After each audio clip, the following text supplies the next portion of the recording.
All right, so we're going to talk about hypothesis testing today. And the whole idea with hypothesis testing is that when you do a statistical experiment, any kind of statistical experiment, you want to have a way to show that your results are relevant or not. Maybe either could be the outcome. All right, so I pulled some stuff from the textbook here, and we're gonna take a look at a situation to start with. All right, so this particular problem that I have here says a friend of yours wants to play a simple coin flip game. If the coin comes up heads, you win. If it comes up tails, your friend wins. Suppose the outcome of 5 plays of this game is 5 tails. And now you want to know, is your friend cheating because he or she just won 5 times in a row? All right, so one of the things you could do is to calculate the probability of throwing 5 tails in a row, right? So if we use our probability, okay, that's not good. Okay, that's better. If we use our probability stuff of getting 5 tails, right, that is going to be the probability of getting a tail 5 times. So this times this times this. All right, this is just our multiplication rule. 1, 2, 3, 4. One more.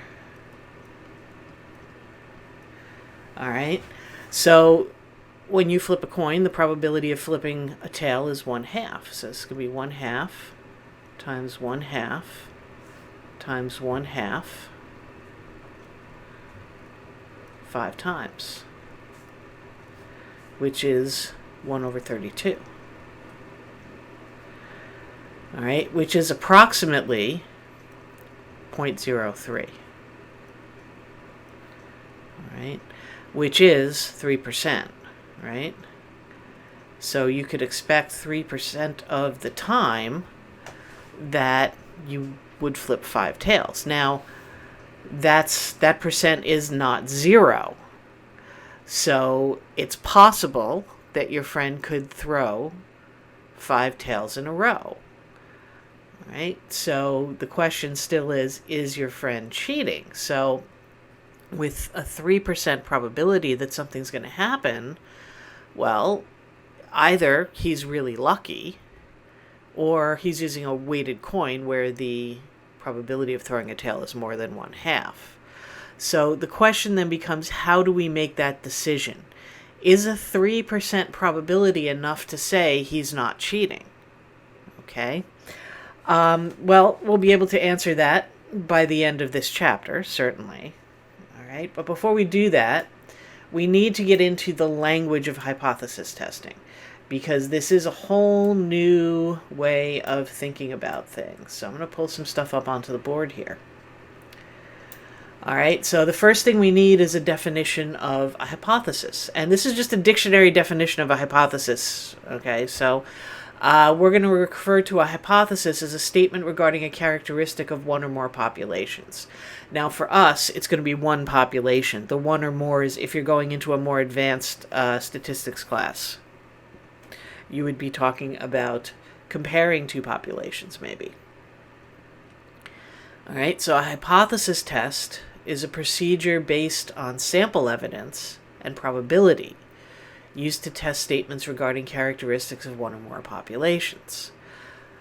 All right, so our basic idea here when we do a hypothesis test, all right, you need to perform some sort of experiment. So you're going to make a statement regarding the nature of a population.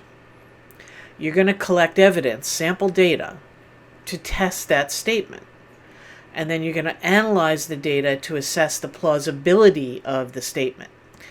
All right, now notice I'm not saying whether the statement is true or false. I'm just saying the plausibility of the statement. Hypothesis testing is never going to tell you whether something is true or false. It's going to tell you the likelihood of something happening. All right? And then from there you move forward. Okay? So when we set up a mathematical hypothesis test, all right, we start with two hypotheses. The null hypothesis, which is denoted by H sub 0, read H naught or H 0, is the statement to be tested. Now that's always going to be the statement about your population. So the null hypothesis is a statement of no change, no effect, no difference, and is assumed to be true until evidence indicates otherwise. So when you make a statement about your population, right, that's something that you already have indicated is the case. All right, and we're assuming that that's going to be true until we find evidence to the contrary. All right, the alternative hypothesis, which is denoted with H sub 1, all right, is a statement that we are trying to find evidence to support. All right, now again, I'm not talking about truth or false. All right, just do we have evidence to support our claim or not? All right, now when we set up hypothesis testing mathematically, all right, we have three possible different scenarios. Now when we do the null hypothesis is always going to be that our population parameter is what it is. All right, so I'm going to write this for the mean. But this is true. This statement would be the same for any type of hypothesis test. So the mean, the standard deviation, which we actually don't cover in this class, or the proportion, or comparing two proportions. All right, so we're going to say that our null hypothesis is that the mean is equal to a certain value.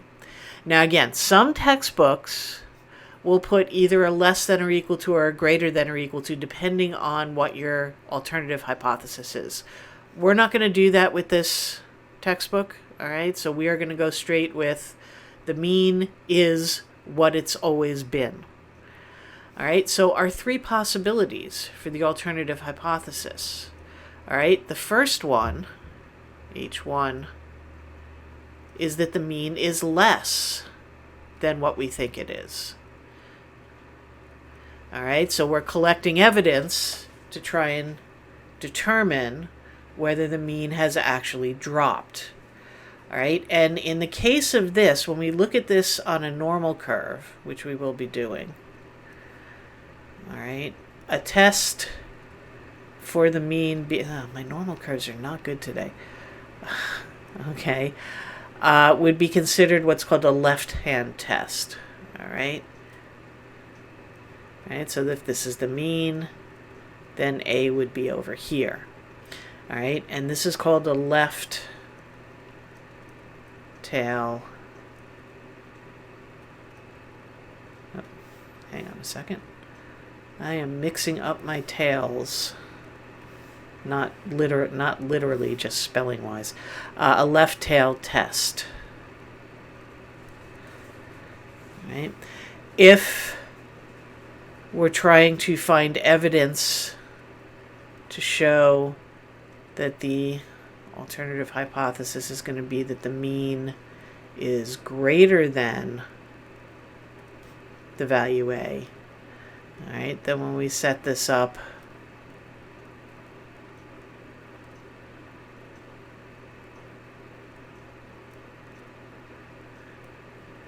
all right, we're going to set this up this way on the right. And actually, I should be careful here when I do this. I actually don't want that there. So I'm going to take that out. All right, this would be a right tail test.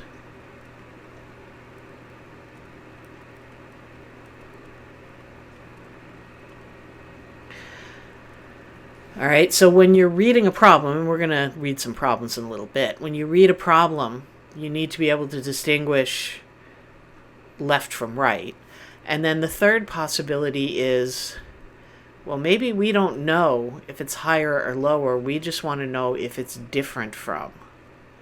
And in that case, we're looking at the mean being not equal to A. All right, and in this case, again, because we're not prioritizing greater than or less than, we're going to have one on each side. So there's a possibility over there, and I have to say A for both. I'm not going to do that. Okay, so we have a two-tailed test when that's the case.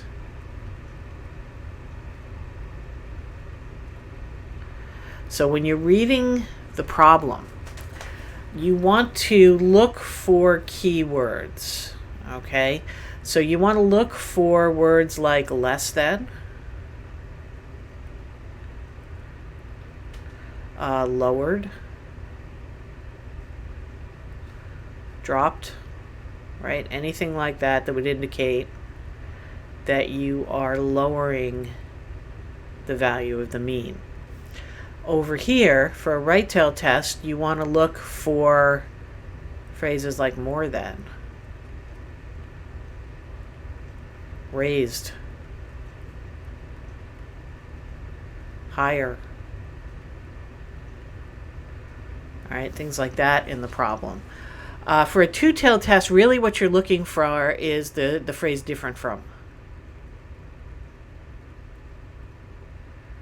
Different from or changed.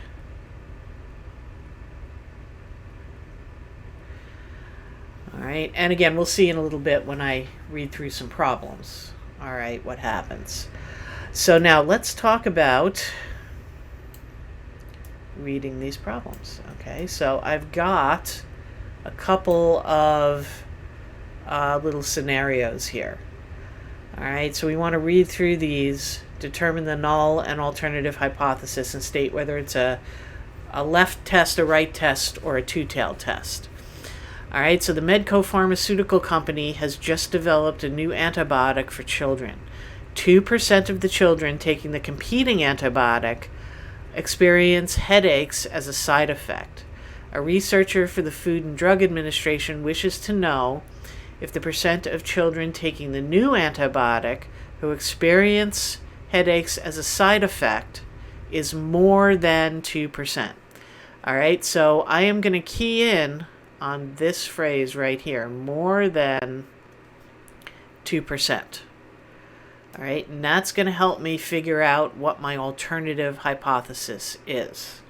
All right, now because we're talking about percentages, we're talking about proportions. So this is going to be a hypothesis test for the proportion.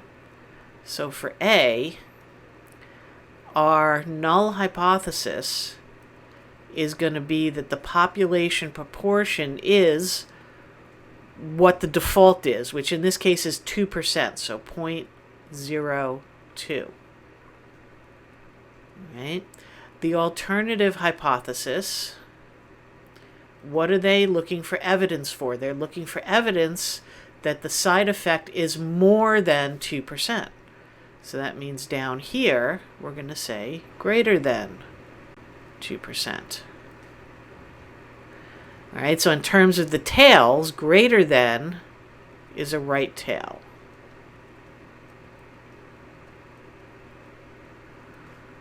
Okay.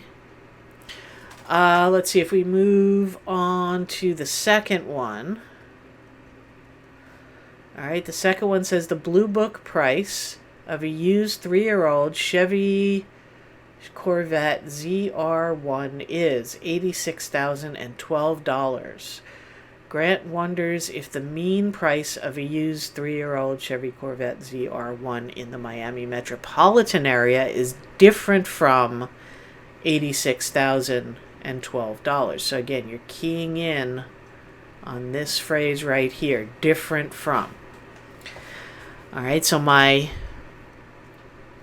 null hypothesis, this time we're talking about the mean price, right, the average price. So we're going to look at the mean. All right, now the mean right now we're assuming is 86,012. So 8612. The alternative hypothesis, what we're trying to find evidence for, is that the mean is different from, so that is not equal to 86,012. All right, so not equal to is a two-tail test.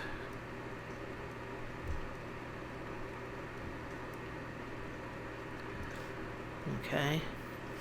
The last one, now this is about the standard deviation. I can set this one up. We're not actually going to be doing standard deviation in this class, but I'll set it up anyway.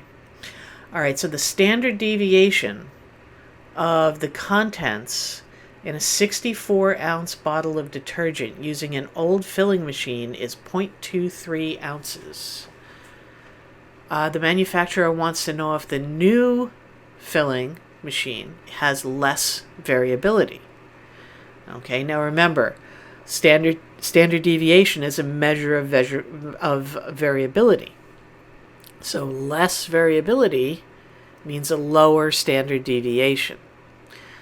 Right, so my H0 is a statement about the standard deviation. And the old filling machine was 0.23, so 0.23. The alternative hypothesis is, well, what is the new filling machine doing? Has that lowered the variability? All right, so that's going to be less than, and less than is a left tail test.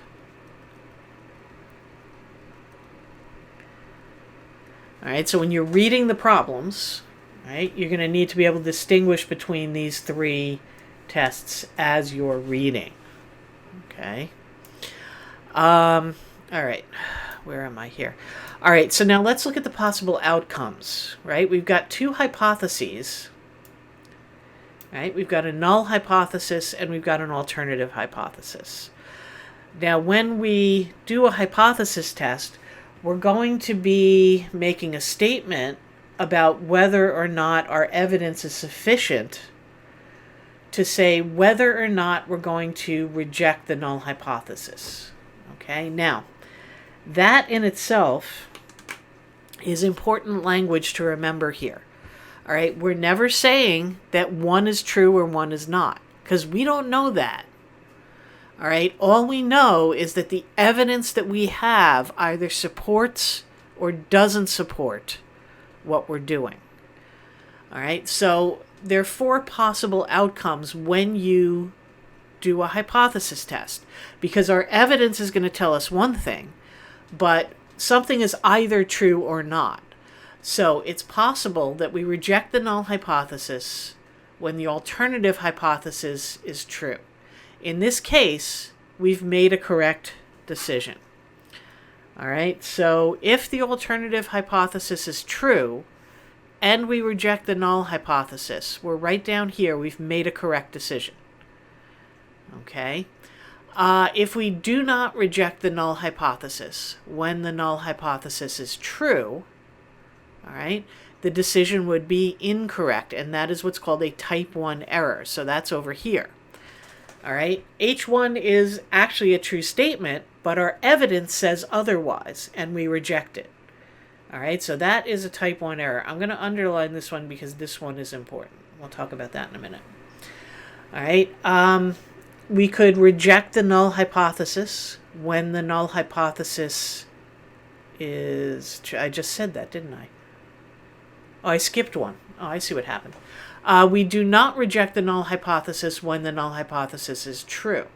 All right, this is the correct decision. So that's this one here. All right, our evidence suggests that we have evidence to support the null hypothesis, and we don't reject it, and it happens to be true. So that's the right decision. All right, so I went through that one. We do not reject the null hypothesis when the alternative hypothesis is true. All right, that's up here. All right, and in that case, we've made what's called a type 2 error. All right, so H1 is true, right? Our alternative hypothesis is true, But we don't have the evidence to support that truth. So we end up not rejecting H0. Okay? So those are the 4 possible outcomes.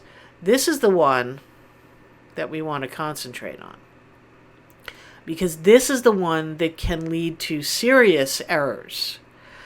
All right, the classic example, right? The classic example that's used when we talk about hypothesis testing is a jury trial, right? In the United States, if you are accused of a crime, then you are assumed to be innocent until the prosecution can prove that you're not. Right? So if you're accused of doing something wrong, right, you go to court and a trial is indicated, then walking into the trial, the null hypothesis for that trial is that you are innocent of the crime you're accused. It's up to the prosecution to collect the evidence to prove otherwise or to indicate otherwise. So in the case of a trial, right, a jury trial for someone who's accused of a crime, the null hypothesis is that the person accused of the crime is not guilty. The alternative hypothesis is that the person who's accused of the crime is guilty. All right, so if I write that down over here, right, in the case of a trial, H0 is that the accused is not guilty of the crime. H1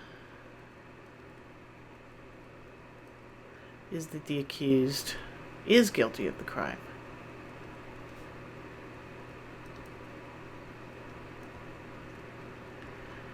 All right, so if we look at the impact of this table here, right, if, right here, okay, if H1 is true and we do not reject H0, so if the person who is accused of the crime is actually innocent of that crime and there is not enough evidence to support H1, then we don't reject H0. We find that person not guilty.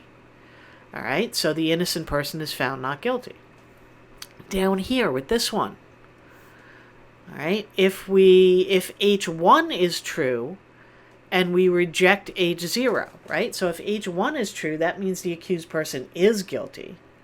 Rejecting H0 means there was enough evidence to support H1, which means the person is found guilty. All right, so the person is guilty of the crime and they're found guilty of the crime. Both of those are correct decisions. Now let's look at the other two. Let me start up here, okay, with the type 2 error. H1 is true, but we do not reject H0. So H1 is true says the accused person is guilty of the crime. All right, but the fact that H0 is not rejected means there was not enough evidence to prove he was guilty of the crime. So they're found not guilty. All right, well, that's not a great outcome. It's not the worst thing that can happen. All right, if we look at this one here, all right, take a look at this one here. H0 is true, but we reject H0. All right, H0 is true says the accused person is not guilty of the crime. The fact that we're rejecting H0 means that the prosecutor was able to convince the jury that the person is guilty of the crime, and therefore they're found guilty of the crime. So it's this error right here, right? The one that puts the innocent person in prison, all right, or finds the innocent person guilty, is the one that's the more serious error, at least in terms of a jury trial, right? If you happen to let a guilty person go, all right, again, not the best thing in the world, but, you know, they'll probably do something again that'll get them caught again. So over here, this is a really bad one. You don't want to put people who have not committed a crime into jail. All right. Now, this is actually true for any type of experiment that's done. All right. If it's true that the null hypothesis, or if it's a fact that the null hypothesis is true, all right, and you reject it, that's a problem. All right. So type 1 errors are serious errors. They're the ones you want to avoid. All right. So we avoid type 1 errors through a whole series of mathematical processes that we take to reduce the possibility of making a type 1 error. We're never going to say it's never going to happen, all right, because it is going to happen. But we want to make the times that happens the least frequent. All right, so let me come down here. Oh, I actually left myself a lot of room to do that. All right, so when we're talking about type 1 errors and type 2 errors, all right, let me stop there. Actually, let me just pull that up a little. All right, when we're talking about type 1 errors and type 2 errors, remember alpha, right? We've talked about alpha in the past. Alpha is the probability of making a type 1 error. Alpha is the probability of rejecting H0 when H0 is true. All right, a type 2 error we refer to as beta. All right, so beta is the probability of making a type 2 error, right? The probability of not rejecting H0 when H1 is true. All right, alpha is the more serious error. So alpha is what we work with. We call alpha the level of significance, right? The probability of making a type 1 error is the level of significance. So the lower we make alpha, the less likely it is that we're going to be making a type 1 error when we do these hypothesis tests. So the choice of your level of significance depends on the severity of making a type 1 error. All right, if a type 1 error is just going to lead to a minor inconvenience, right, you might want to make an alpha that's a little bit bigger, 0.10 or something like that. We usually stick with 10% or less. All right, it's unlikely you're going to see a hypothesis test where a level of significance is 25% or something like that. That's just too high. So it's usually 10% or less. All right, but again, if the consequences of making a type 1 error are not severe, you might choose a higher level of significance for your results.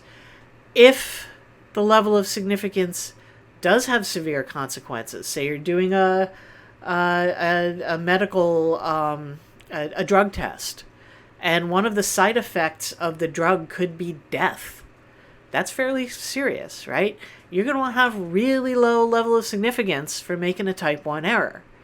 Because if you're assuming that people won't die, and it turns out that people die, that's a problem. All right, so when you choose a level of significance for your experiment, you're thinking along the lines of how severe of a consequence is there for making a type 1 error. All right, now, as far as what you're going to have to do in the homework, you'll be told. You will always be told what alpha is. Okay, so you won't have to figure that out for any of the online homework or the test or anything like that. But, again, any of you going on to do clinical research, this is stuff you have to think about.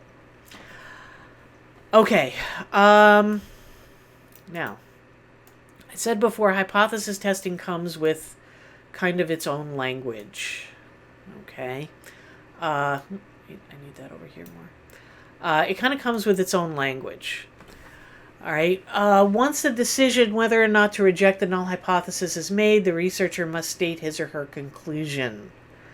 All right. So all of these hypothesis testing problems are going to result in a paragraph or a sentence at the very least. All right. The thing to remember here that's important is you're never accepting anything. All right? You're rejecting or not rejecting.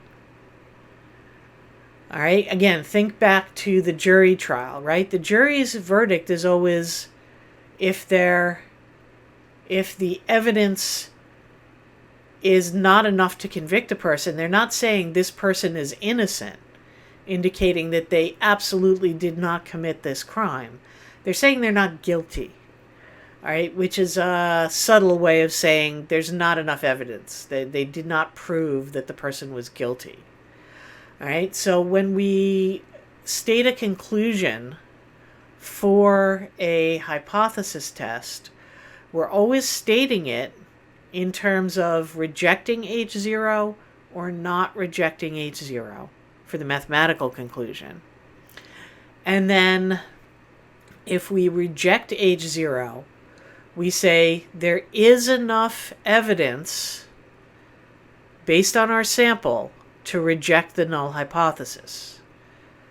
If we do not reject H0, we say there is not enough evidence based on our sample to reject H0. All right, we never say what's true or false because we don't know that. All right, you're sitting in the jury box listening to all the evidence. You still don't know 100% whether that person is guilty or not. All right, so we don't have any definitive information. We have evidence based on a sample. All right, so let's take a look at this example here. All right, so we're going to go back to the Medco pharmaceutical problem. The Medco pharmaceutical company has just developed a new antibiotic. 2% of children taking the competing antibiotic experience headaches as a side effect. A researcher from the Food and Drug Administration believes that the proportion of children taking the new antibiotic who experience headaches as a side effect is more than 2%. All right, so what this researcher believes is that this medication is actually going to cause worse side effects than the old medication. All right, so from the first example that we talked about, we already have the null and alternative hypotheses. They're listed here for the null and here for the alternative. All right, suppose the sample evidence indicates that the null hypothesis is rejected. All right, state the conclusion. All right, so let's take A. So, if the null hypothesis is rejected, all right, that means we have evidence to support the claim. All right, so what we say is there is enough evidence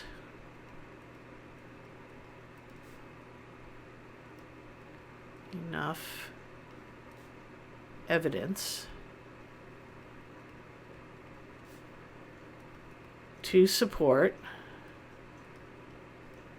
and here's where you would just write in what you're supporting, right? We have enough evidence to support the claim that more than 2% of children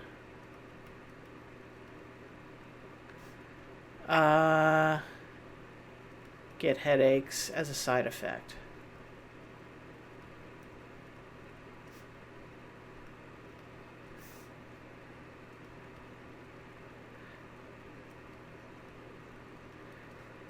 Of the new drug.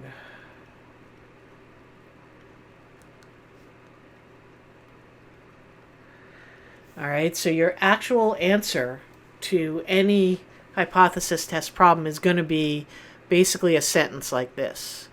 All right, so if the null hypothesis is rejected, then there is enough evidence to support the claim that more than 2% of children get headaches as a side effect of the new drug. Now, what if the opposite were true? If the null hypothesis were not rejected? Okay, if the null hypothesis is not rejected, all right, then what we're saying is we don't have enough evidence to support the claim.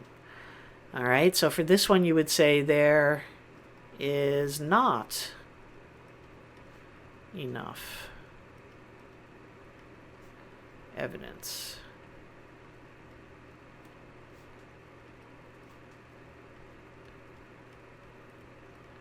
support the claim. I'm not going to rewrite this whole thing. Clam. No, we're not looking at clams. ... Please do not write ... on your exam. Right, just the rest of that sentence. right? So there is not enough evidence to support the claim that more than 2% of children get headaches as a side effect of the new drug, is how you would go about doing that. All right. What do I have here? Okay, so we're not going to get into any math today in this lecture. That's not what this lecture is for.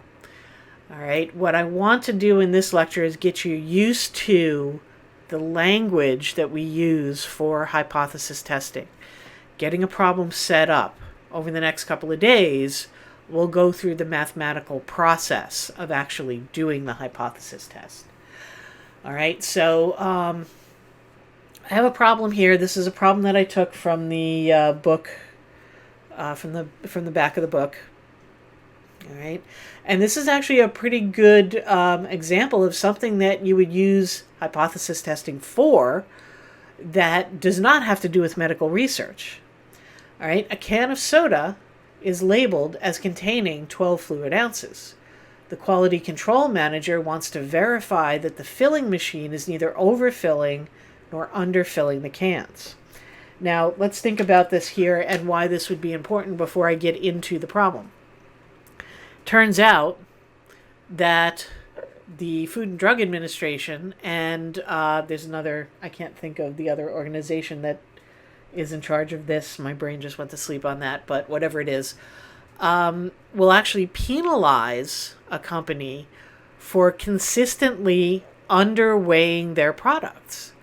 So if the can that's labeled 12 fluid ounces is consistently 11.8 fluid ounces, all right, this company can be fined. And those fines are not anything to laugh at. They're in the tens of thousands of dollars.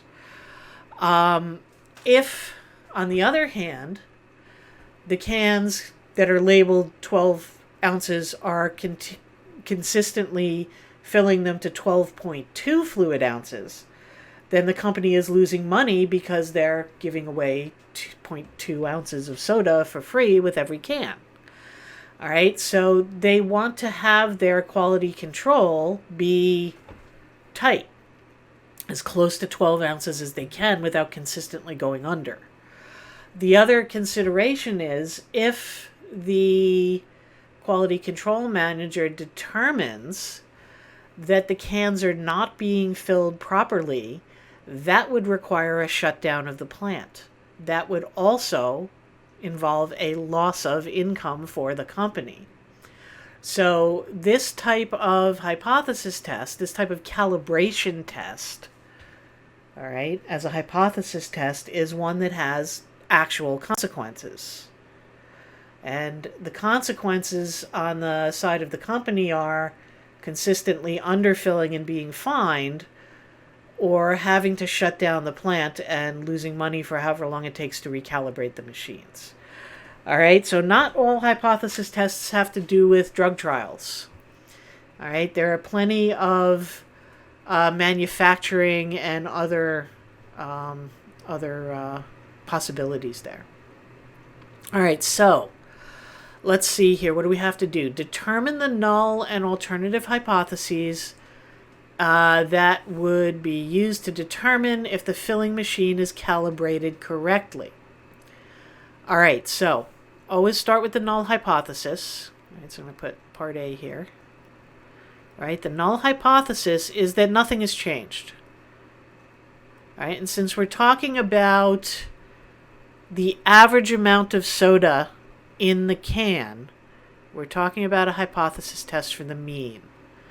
All right, so again, remember, the null hypothesis is a statement of no change. So the null hypothesis is that the cans contain 12 ounces of soda. The alternative hypothesis, let's go back up, is neither overfilling nor underfilling. So we don't care, right? We don't care if it's over or under. We just want to know if it's different. All right, so this is going to be a different from. All right, if they had only said one of those, all right, then it would be a one-tailed test. In this case, it's a two-tailed test. All right. Let's see here. The quality control manager obtains a sample of 75 cans and measures the contents. The sample leads the manager to reject the null hypothesis. All right, so for B, if we reject H0, what is the conclusion? All right, so if we reject H0, then there is enough evidence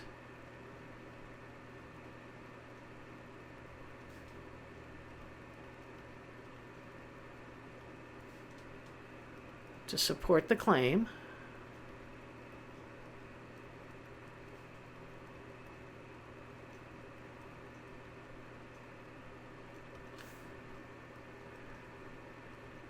that, now, how do we want to say this, right? You could repeat the statement that there is enough evidence to support the claim that the machine is either overfilling or underfilling, or you could say to support the claim that the machine is out of calibration. All right, that's what I'm going to do. All right, so to support the claim that the machine is out of calibration.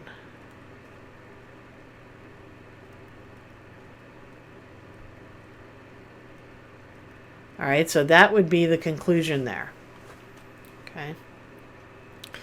All right, so let's look at this. Suppose, in fact, the machine is not out of calibration. All right, so it's possible that the quality control manager just got a bad sample, right? Suppose the machine is not out of calibration.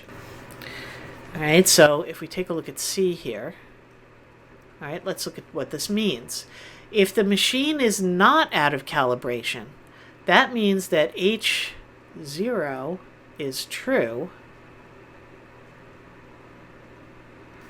but we reject H0. And if you go back to that table, that is a type 1 error.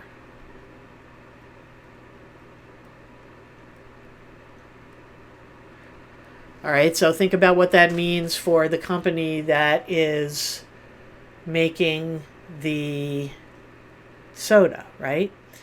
The fact that the quality control manager is saying that the machine is out of calibration, or there's evidence to support that the machine is out of calibration, now they have to shut down the plant and recalibrate the machine.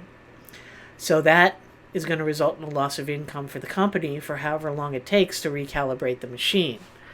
All right, so that is definitely a type 1 error. That is not the kind of error you want to make. All right, so part D, management has informed quality control department that it does not want to shut down the filling machine unless the evidence is overwhelming, all right, that the machine is out of calibration. What level of significance would you recommend that the quality control manager use? All right, so again, remember, we're looking for a level of significance that is below 10% to start with. All right, so let's say the quality control manager is not really thinking that it's that big a deal. So maybe he uses a 5% level of significance. All right, and the machine shows that it's out of calibration. Well, if we lower that level of significance and rerun the test, that may show a different result. All right, so when you have consequences that are, fairly important, right? They don't want to shut down the plant. That could cost them a lot of money when maybe 5% was too high. All right, so I would drop this all the way down to 1% because the lower alpha number means more accurate measurement.